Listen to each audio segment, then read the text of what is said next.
మనం మాట్లాడదాం. మళ్ళీ అణ్వాయుధాల పరీక్ష చేయాలని ట్రంప్ అంటున్నాడు. ఇప్పటికీ ఆదేశాలు కూడా జారీ చేశాడు పెంటగాన్కి. రష్యా చైనా అణు సామర్థ్యం పెంచుకుంటున్నాయి అని ట్రంప్ అంటున్నాడు. ఇప్పటికీ అమెరికా దగ్గర వేల సంఖ్యలో అణ్వాయుధాలు ఉన్నాయి. చైనా రష్యా సామర్థ్యాన్ని పెంచుకుంటున్నాయి అంటున్న ట్రంప్, అందుకే వాటికంటే ముందు ఉండాలి అనే కారణంతోనే న్యూక్లియర్ టెస్ట్లు చేయాలి అని ట్రంప్ అనుకుంటున్నాడు అనే చర్చ కూడా జరుగుతోంది. నాగేశ్వర్ గారు, ట్రంప్ మళ్ళీ న్యూక్లియర్ టెస్ట్లు చేయాలి అనుకుంటూ ఉన్నాడు. దీన్ని ఎలా చూడాలి? దీని పర్యవసానాలు ఎలా ఉంటాయి?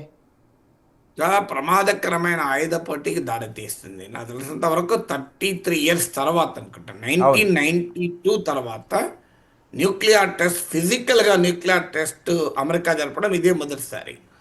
అంటే ఫిజికల్గా న్యూక్లియర్ టెస్ట్ జరపకపోయినా అమెరికా తన అణ్వాయుధాన్ని నిరంతరం ఇంప్రూవ్ చేసుకుంటూనే ఉంది. ఎలా చేసుకుంటుంది మరి ఫిజికల్గా టెస్ట్ జరపకుండా అంటే? రెండు పద్ధతులు ఉంటాయి. ఒకటి సబ్ క్రిటికల్ టెస్ట్లు అంటారు, రెండు కంప్యూటర్ మోడలింగ్ అంటారు.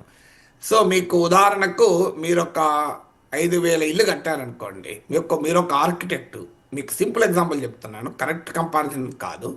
మీరు 5,000 ఇండ్లకు నమూనాలు మీరు ప్లాన్ గీసి ఇచ్చారు, మీకు అనుభవం ఉంది. ఇంకా 5,000 ఇండ్ల తర్వాత మీరు 5,001 ఇల్లు మీరు నమూనా గీయకపోయినా, మీకు ఏ ఆర్డర్ రాకపోయినా, ఈ 5,000 ఇండ్ల డేటా మీ దగ్గర ఉంటుంది. ఇల్లు కట్టడానికి ఉన్న మీకు ప్లాన్ డేటా, వాటి ఆధారంగా మన కంప్యూటర్ సిమ్యులేషన్తో కొత్త కొత్త మోడల్ హౌజెస్ను సృష్టించుకోవచ్చు. అది అందువల్ల ఇప్పటి వరకు అంటే ఒక ఇంటి నమూనాను ఉదాహరణ చెప్పాను మీకు. అలాగే కంప్యూటర్ సిమ్యులేషన్ ద్వారా తమ న్యూక్లియర్ అణ్వాయుధాల సామర్థ్యాన్ని అమెరికా అప్డేట్ చేసుకుంటూ వస్తుంది.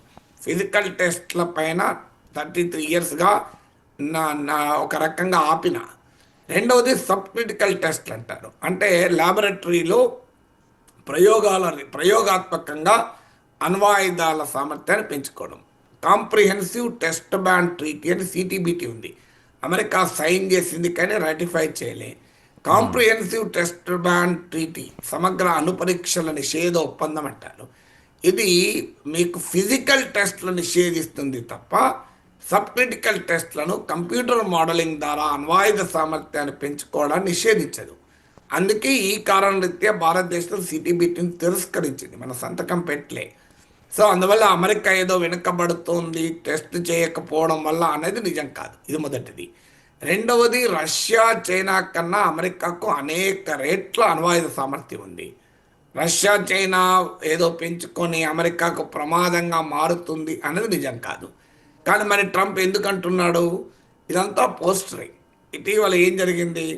అమెరికా పెద్ద ఎత్తున ఈవెన్ బైడెన్ ప్రభుత్వము కూడా వేయని ఆంక్షలు ట్రంప్ విధించాడు. ఎవరు ఎక్స్పెక్ట్ చేయలే, ఈవెన్ రష్యా కూడా ఎక్స్పెక్ట్ చేయలే. కాస్త రష్యా పట్ల మెతక వైఖరి అనుసరించిన ట్రంప్ అకస్మాత్తుగా రష్యన్ ఆయిల్ ఎక్స్పోర్ట్స్ పైన భారీగా ఆంక్షలు, రోజ్నెఫ్ట్ అని లూక్ ఆయిల్ అని 2 రష్యన్ కంపెనీల పైన, లీడింగ్ రష్యన్ ఆయిల్ ప్రొడ్యూసర్ పైన ఆంక్షలు విధించాడు. గ్లోబల్ ఆయిల్ సప్లైస్లో 9% రష్యా చేస్తుంది, అందులో 50% ఈ 2 కంపెనీలే చేస్తాయి. రష్యన్ బడ్జెట్లో 25%, 1/3 ఆయిల్ రెవెన్యూని. అందువల్ల పెద్ద ఎత్తున రష్యన్ ఆయిల్ రెవెన్యూపై ట్రంప్ దెబ్బ కట్టాడు. దానితో పాటు ఉక్రెయిన్కు టామ్ హాక్ మిసైల్స్ ఇస్తానని ప్రకటించాడు. ఈ టామ్ హాక్ మిసైల్స్ ఏంటంటే డీప్ ఇన్సైడ్ రష్యా అటాక్ చేయొచ్చు. అందువల్ల ఈ 2 పరిణామాల తర్వాత రష్యన్ ప్రెసిడెంట్ బుర్వెస్నిక్ అని ఒక న్యూక్లియర్ పవర్డ్ మిసైల్ ప్రయోగించాడు, క్రూయిజ్ మిసైల్. అది 14,000 కిలోమీటర్ ప్రయాణం చేసింది టెస్ట్ ఫ్లైట్లో, 15 గంటల పాటు ప్రయాణం చేసింది. ఇది న్యూక్లియర్ ఫ్యూయల్తో నడిచేటువంటి మిసైల్, క్రూయిజ్ మిసైల్ కనుక ఇది భూమి చుట్టూ తిరుగుతూ, నిరంతరంగా తిరుగుతూ, ల్యాండ్ కాకుండా, అనేక రేడార్లకు కూడా అందకుండా, డిఫెన్స్ షీల్డ్ అంటారు. అంటే ఇలాంటి మిసైల్స్ను అడ్డుకునే, ఇప్పుడు S-400 లాంటి మిసైల్ డిఫెన్స్ షీల్డ్ ఉంటాయి, వాటికి కూడా దొరకకుండా అన్ప్రిడిక్టబుల్గా ఏ డైరెక్షన్ నుంచైనా అటాక్ చేయగలుగుతుంది. ఇది గేమ్ చేంజర్ అంటారు. దీనికి అమెరికా నాటో స్కై ఫాల్ అని పేరు పెట్టారు. అంటే ఆకాశం నుంచి ఎప్పుడు మీద పడేది తెలియదు అని. సో దీన్ని ఎప్పుడైతే రష్యా టార్గెట్ అమెరికా, అంటే అమెరికాను అటాక్ చేయగలిగే స్థాయిలో ఈ nuclear power enabled cruise missile ప్రయోగించారో ట్రంప్కు రెచ్చిపోయాడు. అందుకే ఆయన ట్రంప్ మొదలు ప్రకటించింది ఏంటంటే, మీరన్నా 14,000 కిలోమీటర్లు ప్రయాణం చేయాలి, మేమైతే అవసరం కూడా లేదు, మా న్యూక్లియర్ సబ్మెరీనే రష్యా పొలిమేరల్లో ఉంది అని హెచ్చరించాడు. అయినా కూడా ఇప్పుడు మళ్ళీ టెస్ట్లకు ఆర్డర్ చేయడం ద్వారా ఒక రకంగా రష్యాను బెదిరించడం, ప్రపంచాన్ని బెదిరించడం. ఇప్పుడు ఇంతవరకు మానవ జాతి చరిత్రలో అణ్వాయుధాలని ఒక్కసారి వాడారు, హిరోషిమా నాగసాకిల పైన సెకండ్ వరల్డ్ వార్లో. అది కూడా సెకండ్ వరల్డ్ వార్ ముగించడానికి కాదు, సెకండ్ వరల్డ్ వార్ ముగియబోతున్న సమయంలో జపాన్కి సరెండర్ అవుతున్న సమయంలో ప్రయోగించారు. ఎందుకు ప్రయోగించారు? ప్రపంచ యుద్ధం ఆపడానికి కాదు, జపాన్ లొంగ తీసుకోవడానికి కాదు, రెండవ ప్రపంచ యుద్ధానంతర ప్రపంచంలో తమ తిరుగులేని మిలిటరీ ఆధిపత్యాన్ని చాటి చెప్పడానికి, పోస్ట్ సెకండ్ వరల్డ్ వరల్డ్లో అమెరికన్ డామినేషన్ చూపడానికి చేశారు. ఇప్పుడు కూడా అంతే, రష్యాను బెదిరించడానికి, ప్రపంచాన్ని బెదిరించడానికి, చైనాతో సహా. అందుకే మీకు జింపింగ్తో సమావేశమయ్యే సమయంలో ప్రకటించాడు. అందువల్ల ఇట్ ఈస్ మోర్ పోస్టరీ, చూడు నేను ప్రపంచానికి నేనే బాస్ను అని అమెరికా చెప్పదలుచుకుంది కనుక దాంట్లో భాగంగా ఈ టెస్ట్లకు ఇచ్చారు. దీని ప్రమాదం ఏముంటుంది అంటే, ఖచ్చితంగా అమెరికా బెదిరిస్తే చైనా రష్యాలు ఊరుకుంటాయా? వాళ్ళు తమ అణుపరీక్షలు మరింతగా పెంచుతారు. మీకు ఎందుకంటే రష్యా ఒక ప్రతిపాదన కూడా చేసింది, ఈ బురువెస్నిక్ న్యూక్లియర్ క్రూయిజ్ మిసైల్ ప్రయోగిస్తూ కూడా న్యూ స్టార్ట్ ట్రీటీ ఎక్స్టెండ్ కైనా టాక్స్కి రెడీ అని చెప్పింది. అంటే అమెరికా సోవియట్ యూనియన్ల మధ్య కుదిరిన అనేక అణు ఒప్పందాలన్నీ అయిపోయాయి, టర్మ్ అయిపోయాయి. ఈ స్టార్ట్ ఒకటి ఉంది, స్ట్రాటజిక్ ఆర్మ్స్ రిడక్షన్ టాక్స్ అంటారు, అంటే వ్యూహాత్మక ఆయుధాలను నియంత్రించుకునే ఒప్పందం. అన్ఫార్చునేట్లీ ఆ ఆఫర్ ట్రంప్ తీసుకోవాల్సిందే, తీసుకొని రష్యా ఆయుధాలని కూడా తగ్గించడానికి, అమెరికా ఆయుధాలు తగ్గించడానికి ప్రయత్నం చేయాల్సిందే. కానీ ఆర్మ్స్ రేస్కు, ఆయుధ పోటీకి దారి తీసేటువంటి నిర్ణయాన్ని ట్రంప్ తీసుకున్నాడు. దీనికి ఖచ్చితంగా అమెరికా, రష్యా, చైనాలు కూడా రియాక్ట్ అవుతాయి. అందువల్ల పెద్ద ఎత్తున న్యూక్లియర్ ఆర్మ్స్ రేస్ పెరుగుతుంది. రెండవది, నాన్ ప్రాలిఫరేషన్కు బేసిసే పోతుంది. నాన్ ప్రాలిఫరేషన్ అంటే అణ్వస్త్ర వ్యాప్తిని నిరోధించడం.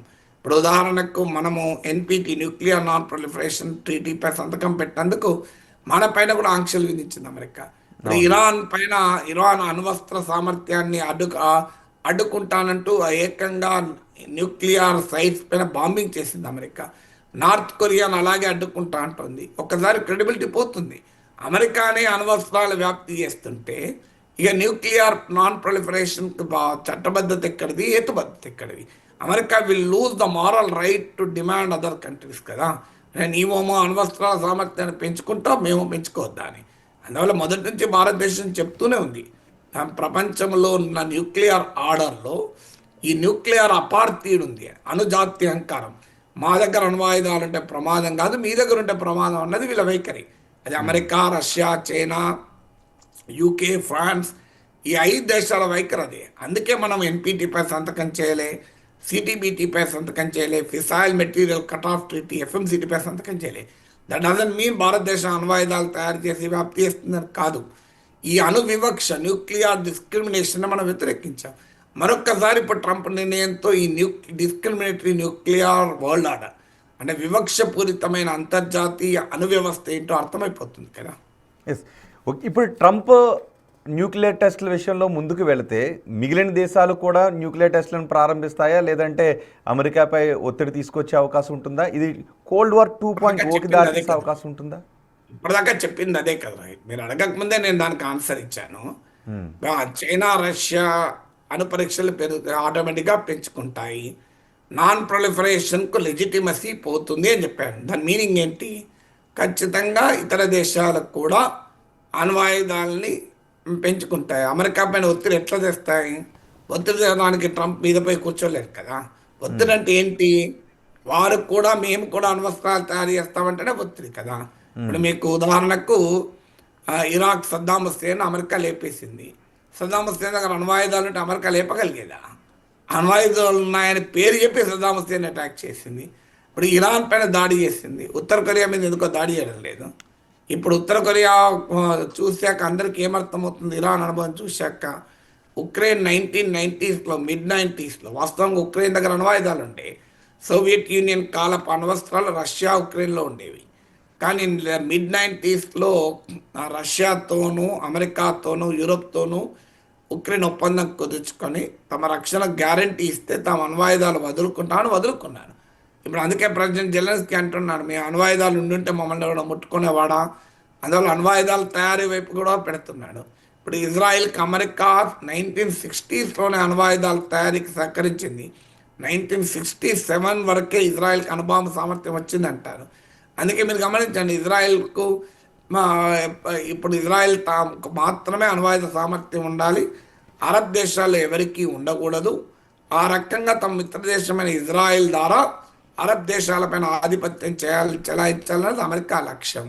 అందుకే ఇటీవల ఇజ్రాయెల్ ఖతార్పై దాడి చేశాక ఏకంగా సౌదీ అరేబియా పాకిస్తాన్ మీద ఒప్పందం కుదిరింది. ఎందుకంటే ప్రపంచంలోని ఇస్లామిక్ కంట్రీస్లో ఒక్క పాకిస్తాన్ దగ్గర అణ్వాయుధాలు ఉన్నాయి.